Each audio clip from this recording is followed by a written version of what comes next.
He is the image of the invisible God, the firstborn of all creation. For by him all things were created, in heaven and on earth, visible and invisible, whether thrones or dominions or rulers or authorities. All things were created through him and for him. And he is before all things, and in him all things hold together. And he is the head of the body, the church. He is the beginning, the firstborn from the dead, that in everything he might be preeminent. For in him all the fullness of God was pleased to dwell, and through him to reconcile to himself all things, whether on earth or in heaven, making peace by the blood of his cross.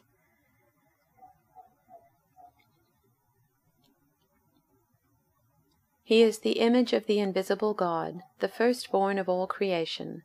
For in him all things in heaven and on earth were created, things visible and invisible, whether thrones or dominions or rulers or powers. All things have been created through him and for him. He himself is before all things, and in him all things hold together. He is the head of the body, the church. He is the beginning, the firstborn from the dead, so that he might come to have first place in everything.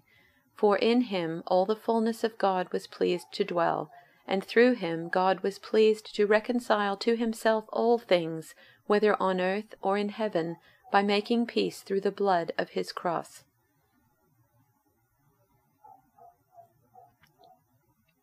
The Son is the image of the invisible God, the firstborn over all creation.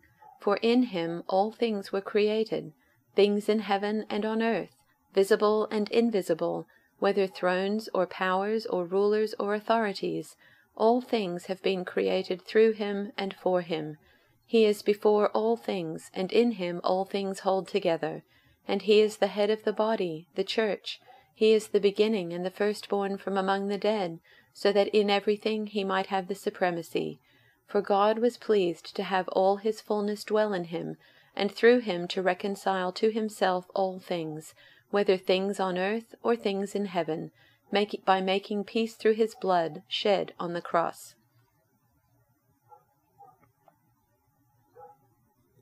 Christ is the visible image of the invisible God. He existed before anything was created, and is supreme over all creation. For through him God created everything in the heavenly realms and on earth.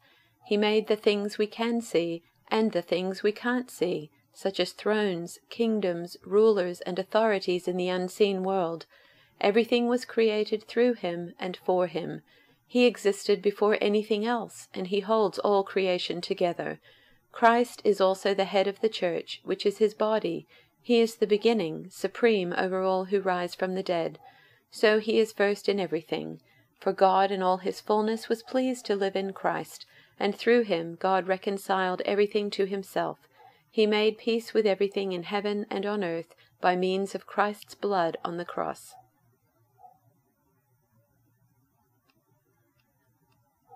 We look at this Son and see the God who cannot be seen. We look at this Son and see God's original purpose in everything created.